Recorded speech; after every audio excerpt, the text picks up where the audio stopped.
new loads, new roads. So I was starting to get nervous this morning because I delivered my load from last week this morning, and after my delivery, they couldn't find me a load. And so most of the time I just spent it sitting around. I went to a rest area. I just kind of chilling there for a few hours. I was pretty far on the East Coast.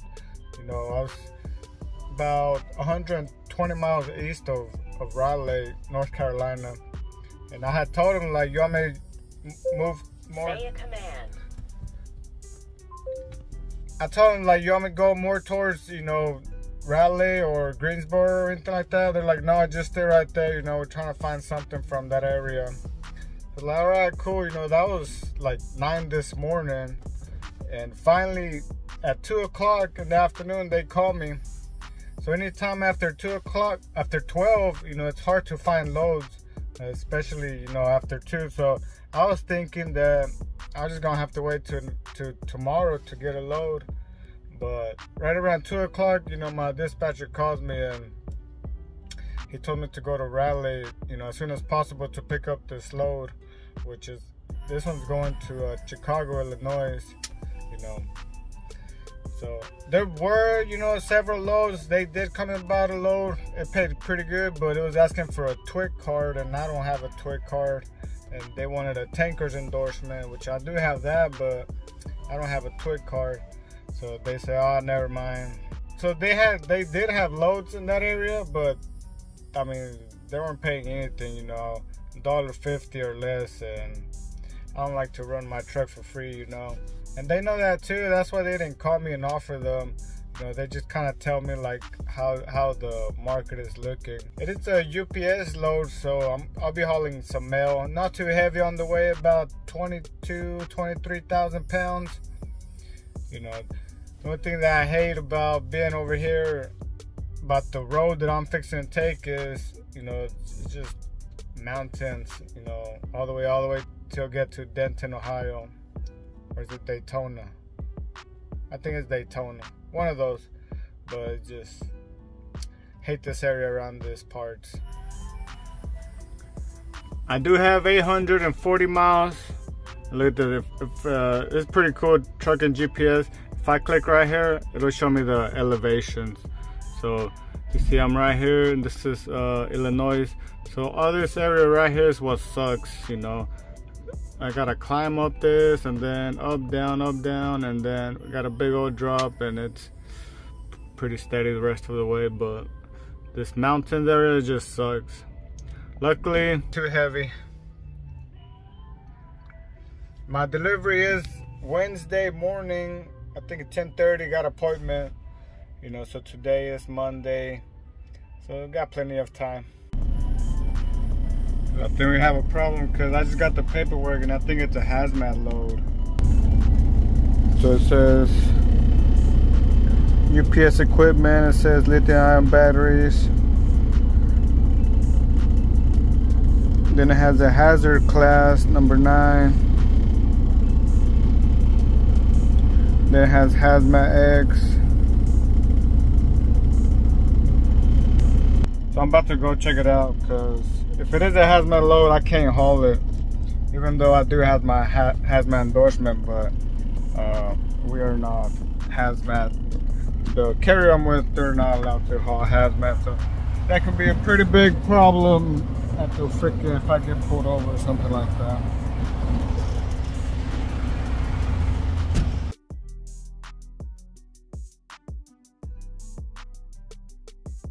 So I don't know, it just looked like some big old batteries. See, they have this little deals, tip and tail. If something was to flip over, this will fill it up, and they'll know that it has been tampered with.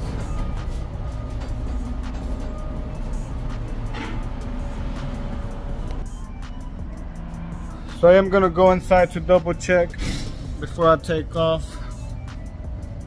See what they say. So I just went inside to double check, and they said it was not a hazmat load. So yeah, I was kind of worried about that, because they did send me one time to go pick up a load, and it was chemicals and totes.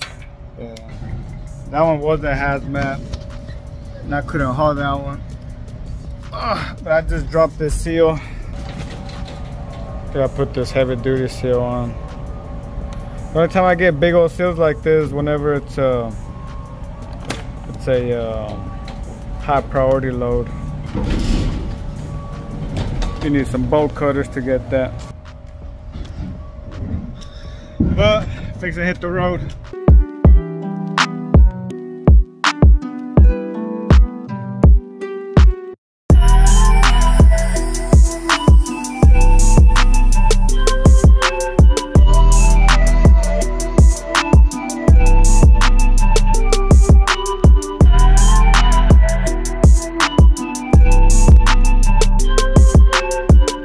West Virginia, as pretty as it is, it sucks driving through it when you're in a truck, especially when you're heavy. You know, I got 25,000 pounds in my trailer. It's not super heavy, but man, these mountains out here, god dang boy, they're on another level.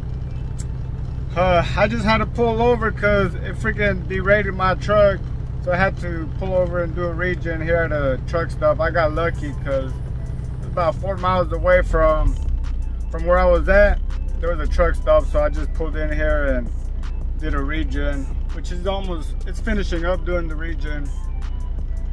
But yeah, it sucks out here. It's just so windy, mountains. You know, whenever you're trying to go up a mountain, you know, you either got slow trucks or fast trucks passing you left to right. And apparently, I mean, I guess this is the first time I've been through this road. It's I-64 northbound from, where was I at? From North Carolina. So I took 77 north and then I got into 64. But I guess it's the first time I've been through here because I don't remember no tolls in this area. So like tolls, what is the toll supposed doing out here, you know? But I guess there's tolls out here. And yeah, you got all these little cars, you know, trying to pass you, and you know, up the hills. Like, bro, I'm going as fast as I can. You know, I got a big old line of trucks behind me. You know, I do have a 2016 Cascadia, so you know, it's a little bit of work getting up those hills and stuff. But it is really pretty. Like it reminds me like of scenes from like Jurassic Park and stuff. That's what it reminds me of here. Like, you can just picture a dinosaur just popping out of the mountains and crap. Really beautiful. I mean, right now the weather's pretty good. You know, it's November, but the weather is 77 degrees right now. So I don't know how bad it gets during the winter around this area. Pretty sure it gets bad.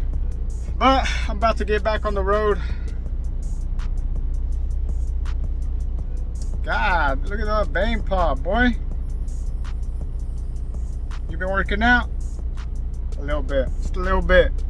All right, so this is the currently route I'm on. Start off in Raleigh, North Carolina, going to Chicago, Illinois, which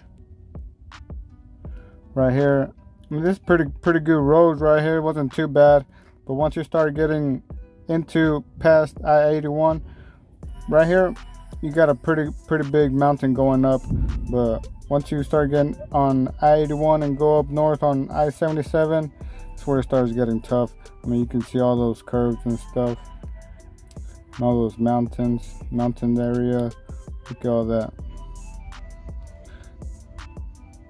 Which it doesn't get better until you pass right here. I mean, you can easily tell the difference in landscape. You know, it starts getting flat right here.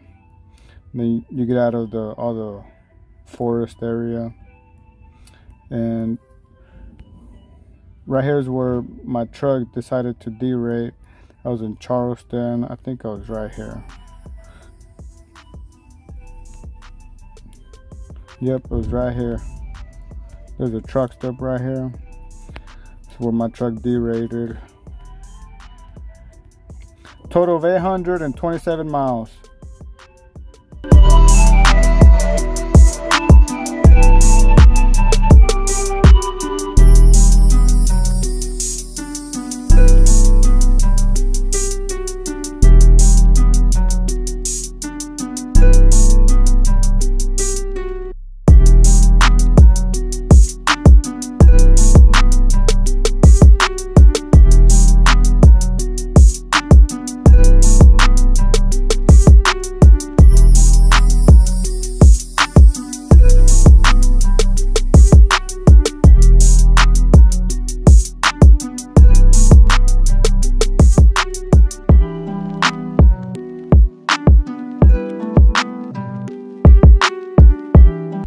now stopped here at a Pilot. I'm about 80 miles away from my delivery. It is currently 7 a.m. I do have my delivery at 10:30 a.m. So I'm about to take off. I should be there around 9 o'clock. So we'll see if they take me in early. If not, I'm gonna have to wait outside. Currently here at my delivery. I'm getting unloaded right now. I got here around 9:30. I called in to check in. I had to call them in on the phone because apparently they still believe in the cough. But they already got me a load. I gotta travel 60 miles, around 45 miles, 60, to go pick up my next load. It's already ready for me. Once I get there, you know, they're gonna start loading me up. And I'm going to Wisconsin. What part of Wisconsin am I going to? Hold on, let me check. Headed to Eau Claire. I think that's how you say it. Headed towards Minneapolis, Wisconsin, I-94. So yeah, so that's my next delivery. It is a light load, 14,000 pounds. Delivery.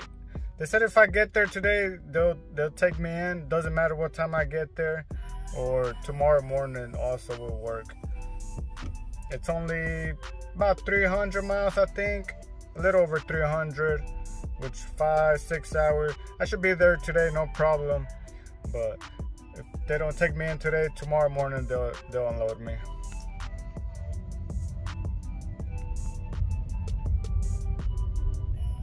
So I just got loaded at my next pickup. Let's see what we're hauling. So I'm hauling some seafoam motor, which I looked that up. That's just type of oil to clean out the engines on vehicles, on cars and pickups. Headed out to Eau Claire, Wisconsin. Lightweight, about 15,000. So it's got to be in my paperwork, right? And every time I go somewhere, you know, I always talk in English. You know, even if they look like they know Spanish or whatever, my first language is to talk to them in English. So he comes out, talk to me, and gives my paperwork, and he asked me, like, do you know Spanish? I was like, yeah. He's like, oh, okay. He's like, are you Puerto Rican? I'm like, no, I'm not Puerto Rican, I'm Mexican. Which I knew what he meant by asking me if I was Puerto Rican, because usually whenever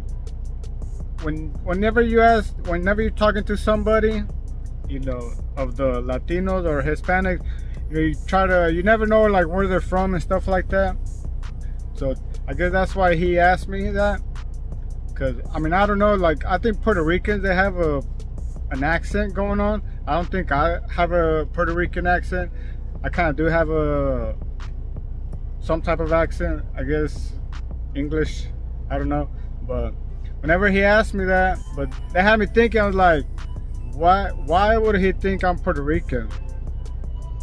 One time I was in California, and this guy, another Mexican, or I think he's Mexican, he asked me, he's like, are you Indian? I was like, Indian? Like, no. And he was talking to me in Spanish, and I was talking to him in Spanish. He's like, oh, I thought you were Indian. You kind of look Indian. And, you know, I'm thinking, like, I'm not sure what kind of Indian he meant, if like Native American or from somebody from India. I don't know, but yeah, it's weird how we kind of try to judge other people, thinking what their background is. But this guy had me thinking, like, why would you think I'm Puerto Rican? You know, if I don't have any accent. But you know, not to toot my own horn, but to me, like most Puerto Ricans, you know, that when you think of them, you know, you think of like good shape, you know, they take care of themselves and stuff like that. That's the only thing I can think of why he would think I'm Puerto Rican. Other than that, I mean, I don't have an accent, so I don't know. But I'm about to get on to my delivery.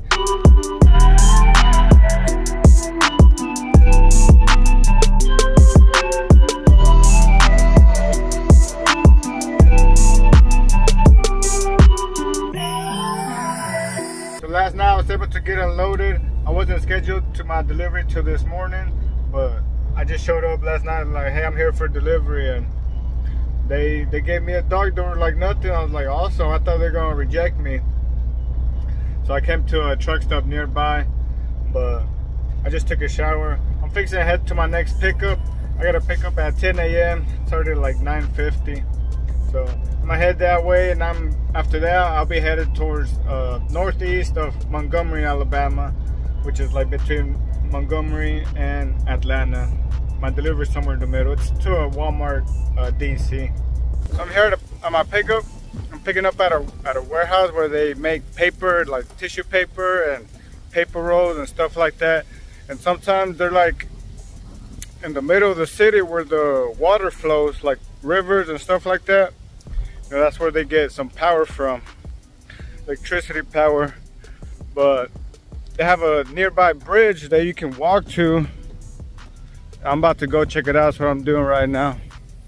They have it looks pretty cool, so I'm about to see. I asked them if it's okay if I come over here and check out the bridge, because they made me disconnect from my trailer and go to like a bobtail area to go park. And they gave me this little device that tells me when my trailer's ready.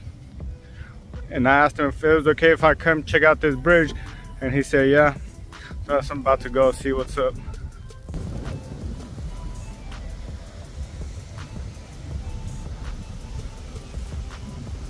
I don't know if you can see that truck. My truck's right there. The second one back there. It's pretty windy. It is kind of cold, like 45 degrees, but that wind chill makes it feel a lot colder. But the sun is out.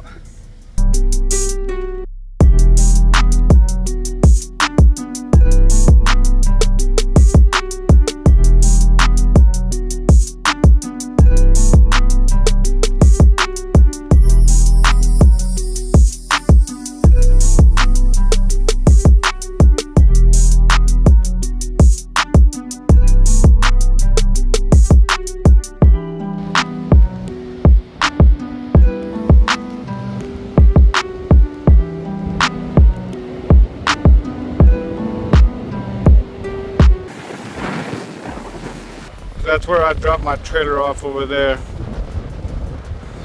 I'm gonna see if I can pick up the name. Right. I'm about to show you the power of this phone. 7004. I'm trying to point at it with my finger, but it's not focusing right. But yeah, it's pretty cool. It's really beautiful.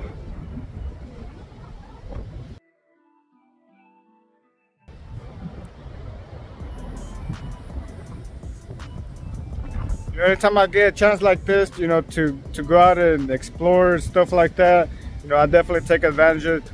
You know, it creates memories for the future. You know, when I get out of trucking or whatever, you know, I can look back and see of the places that I've been to and stuff like that. And I get to show my kids too. You know, my kids, 11-year-old, a 4, and a 2-year-old. You know, I get to, in the future when they get bigger, you know, I get to show them this type of pictures when I was on the road. That's another thing I like about trucking. You know, you get to see the United States for free, essentially. You know, get to travel. You know, it sucks. You know, it has a lot of negatives being over the road truck driver, but this is one of the positives, I guess.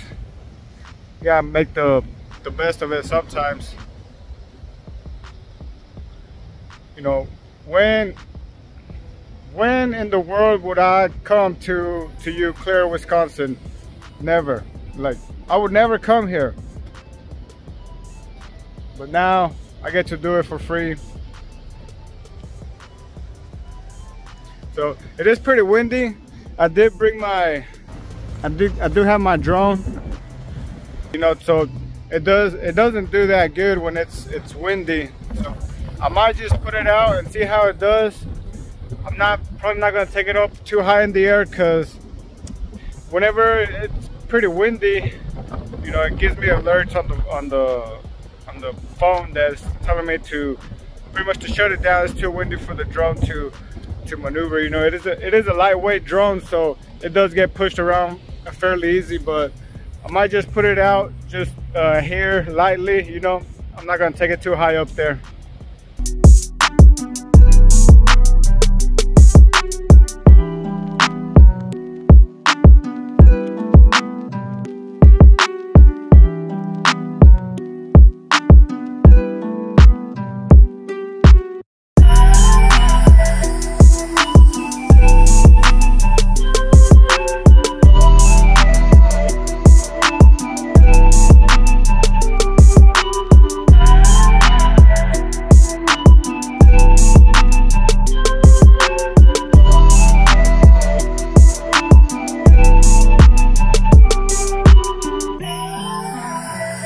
I'm fixing to head back to my truck. They did give me this little device that tells me when my trailer's ready. Which there was another truck that got here right before I did, and it looks like he's already hooking up to his trailer. So I think they might call me soon. And so I'm fixing to walk back to my truck, and once they call me, go hook up to my trailer and head towards Alabama. But yeah, I thought the wind was gonna take my drone away like a kite or something, because it did keep pushing my drone pretty hard. And I was scared at times because you get those gusts of wind and they're pretty hard right now.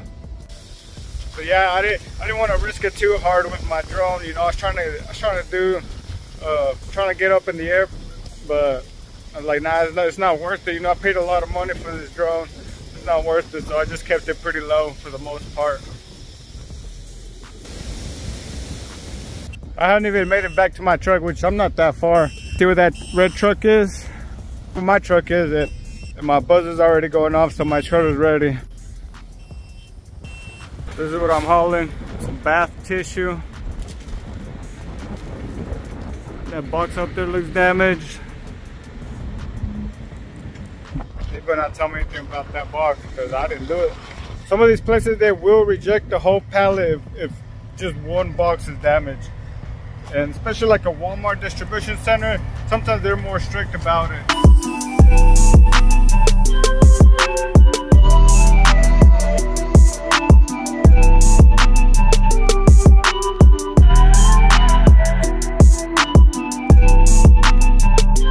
So I just got to Kentucky at a rest area. I stopped by to eat some lunch and check out this place. It looks pretty cool. The building, I've passed through it before and it looks pretty nice, so I'm about to go check it out, see what the inside is like. Nice and fresh out here, 63 degrees, feels good.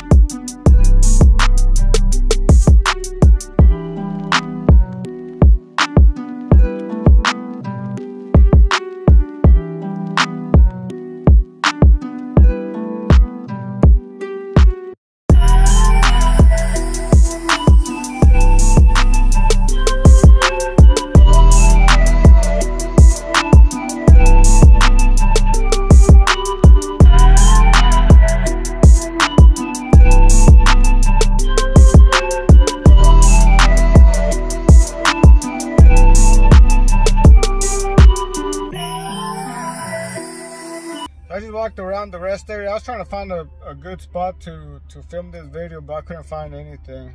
I'm just gonna go ahead and do it here in my truck.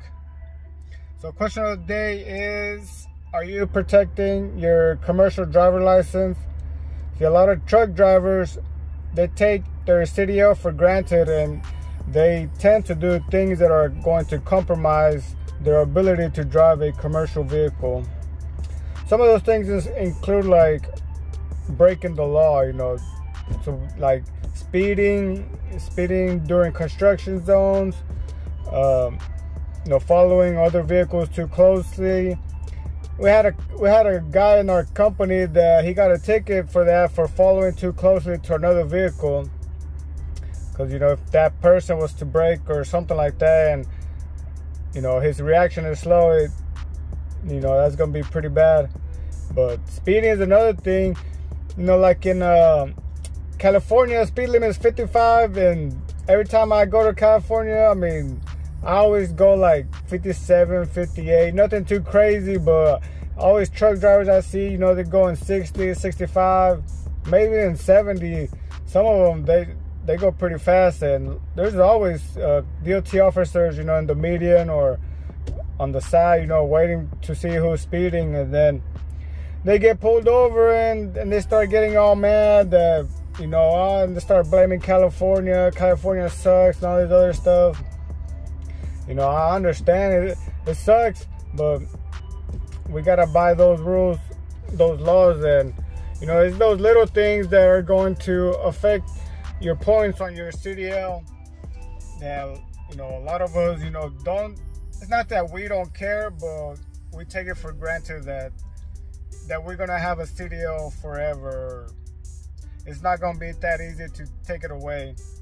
Which, you know, another thing is, you know, alcohol and drugs. You know, a lot of people, they always go out drinking whenever home time, and they drive while they have been drinking. Like for me, I always have a designated driver, and it's usually my wife. Whenever we do go out drinking, you know, my wife usually is the one that drives. You know, she don't drink at all, so she ends up driving home or whatever.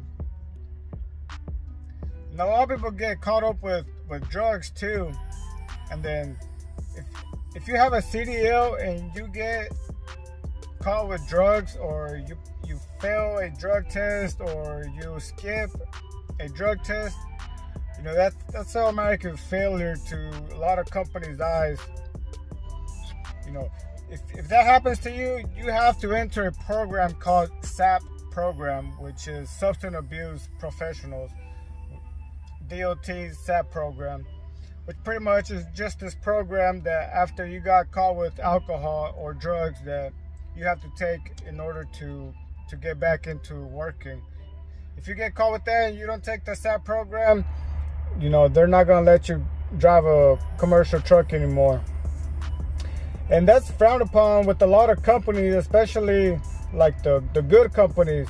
You know, if I'm the owner of a company, I'm not gonna hire some alcoholic or some druggie, you know. That's just me personally, and a lot of people do see it that way also. And then they're the ones mad because they can't find a good paying job.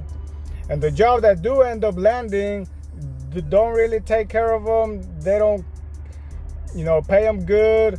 They always have them doing illegal stuff like breaking the e-logs and stuff like that, which is gonna just put them in a worse position than what they're already in. And the other thing is, every CDL holder has to register with the clearinghouse, which the clearinghouse basically, it's a whole driver's profile of their alcohol and drugs. So if you get caught with drugs or alcohol, you know, intoxicated or whatever, you know, all they do is put it up in the clearinghouse, which is a FMCSA program. So when you go apply to a job, you know, that employer is going to look at your profile that's in the clearinghouse to see what have you been caught or doing. You know, like my record's clean, so if somebody was to look at my clearinghouse, you know, they wouldn't see nothing. You know, that thing that started in 2020. But before that, in order to find out if somebody had been doing drugs or alcohol, or if somebody got DWI, you would have to call the previous employer, you know, the past 5 employers or how many ever. But now all they have to do is go straight to the website, the clearinghouse, and they can see your past history of what has been added to your clearinghouse, which is, the clearinghouse is only for alcohol and drug tests, or if you get caught with drugs. You know, it's not like your resume or anything like that. It just shows what violations you have been in. So like me, I'm a law-abiding citizen, first of all, you know what I'm saying? I try to follow the rules, the laws, speed limits, you know, whatever. You know, always if I'm in construction zone, you know, I try to go speed limit. Sometimes it kind of gets annoying because the speed limit is 55 and everybody's going 60, 65. You know, sometimes it does get annoying, and I push it. You know, I go 60. I always go 5 over. I never go anything too crazy because you can get lucky 5, 6 times, but that 7th time is when that DOT officer is gonna be waiting for you, and then it's just not gonna be a good time, you know. And every time you get pulled over, some of these guys, you know, they don't just write you up for speeding or whatever. They're gonna try to find everything and anything possible to try to get the most out of you, try to hurt you the most. So yeah, I always see people on Facebook asking who would hire a person that has been in the SAP program, which there's not very many companies that will. And not only that, that just hurts your ability to make more money in the long run. Because if you're trying to get like your endorsements or anything like that, try to find a better paying employer, that's just gonna hurt you if you have been in one of these programs. Because if it was up to me, I would hire the guy that has a clean record versus the guy that has been in that program. Even though this guy has been in that program and completed it and everything, he might have had 5 more years of experience, but just the fact that he had to go through that program, you know, I'm just gonna disqualify him right off the back just for that. So if you think about it, getting your CDL, to me, is one of the best things I ever done for myself and to provide for my family, because it is like the cheapest piece of certification that I could get, and one of the things that pays the most. You know, if you get your CDL and if you work hard at it, you can potentially make 6 figures. Which, what other profession can you name that you go to 4 weeks to school, which that's how long it takes to get CDL where I live, 4 weeks, pass the test, etc., maybe get a few endorsements, and potentially, you know, come right out making 6 figures, or just put in a couple years of work and then you can make 6 figures. But what's another profession that you could do that? So if you look at yourself right now, if I look at myself, if for some reason they would take away my CDL, what would I do? What is out there for me to do that is gonna pay as much as me having a CDL? I mean, there's not really anything. I mean, I would have to find, you know, go work at McDonald's, a fast food place, go work at a warehouse. You know, a low skill, low paying job is the only thing that's gonna be out there for me if I happen to lose my driver license. And not just that, you know, that's gonna hurt, you know, my entire family. You know, if the money that's coming in right now is not gonna be the same once, you know, we're just gonna have to start downgrading pretty much everything. So if you were to start from scratch right now where you're at, what would you be doing? So you'd have to go to a 4-year college degree to make at least 6 figures. Not only that, you're gonna be in debt up to your neck. So name me another profession out there that you can get a certification or degree within 4 to 6 weeks and potentially be able to make at least 60, 70 grand. I mean, that's what I'm saying. Like, I think a lot of us, we just take our driver license for granted, and we seem to get mad when something goes south. When the DOT officer gives us a ticket, or, you know, the scale house, you know, starts to write us up on all these violations we got going on. It's never our fault. We always seem to blame the officers. You know, we don't seem to take any type of accountability anymore. So that is my 2 cents on protecting your CDL license. listen guys, you have to protect your CDL license. It's the only thing that's gonna keep food on the table, that's gonna provide for your family. We have to do better. You know, a lot of reckless driving, you know, not paying attention on the road and stuff like that. You know, I think you can only get six points or 6 violations on your license before they revoke it. If they revoke your license, think to yourself, if they remove my license right now, what am I gonna be stuck doing? We gotta do better as professional truck drivers, and that's what we are. We are professionals, and we gotta conduct ourselves in such a way. You know, every time, I hardly ever go to TA truck stop, but it says welcome professional drivers, which more than half of y'all ain't even close to being professionals. But I'm fixing to get back on the road. I got about 4 to 5 more hours left of driving. I'm probably gonna make it to Birmingham, Alabama. Then I got my delivery tomorrow morning, or tomorrow afternoon at 3 p.m.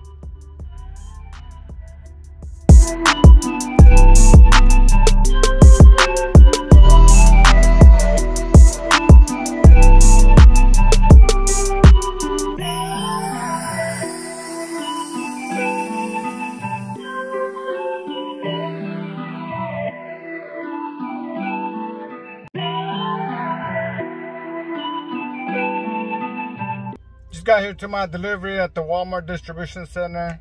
So I got mixed reviews about coming to Walmart DCs, because, you know, I've been to a lot of them and they're always all different. Sometimes they're quick, sometimes they take forever. So we'll see how long it takes on this one. It's currently 3 o'clock, probably a few hours if I was to guess. But after this, I am fixing to go to a truck stop and then do my 34-hour reset there. Today's Saturday, so tomorrow I'll be off and then back on the road on Monday. It's been raining most of the day. I hate driving in the rain because a lot of the small cars, you know, especially going through the cities, they don't know how to drive, and every time I try to kind of stop, you know, I felt the truck and trailer that kind of started sliding a little bit, so I try not to brake too hard, especially when it's raining pretty hard. But it kind of stopped, but it's still pretty cloudy. Probably gonna rain some more later.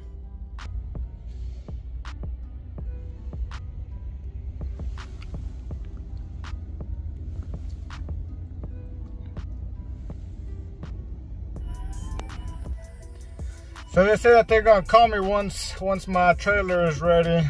So I gotta go walk over there and get my paperwork.